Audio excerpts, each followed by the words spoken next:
това и резултат от нашето вече дългогодишно сътрудничество с представителите на българските общности в Украйна, които обикновено, когато става въпрос за българите в Украйна, се говори само за бесарабските, от еврейските са по-малко познати на българската общественост. Тук може да видите и фотографии на представителите на българската общност от Крим, част от които след депортацията се е заселила отново в региона на Московска. Всъщност, нашата изложба цели да покаже преди всичко паметта на тези хора, които в продължение на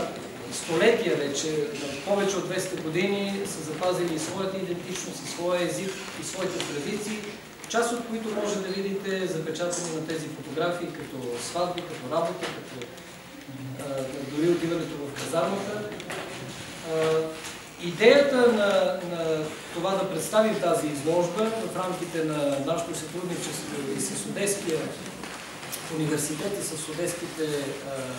български организации, и с Мелитополския университет, и с института в Киев за изкуствознание, етнология и фолклористика към Украинската национална академия на науките.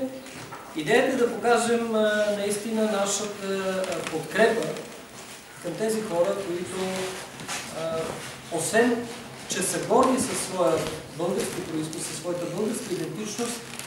аз се убедих в това, работейки в Украйна, че за разлика от други съседни нам страни, в Украйна е престижно да си българин. А е престижно да си българин благодарение именно на тези хора, на нашата общност там, които са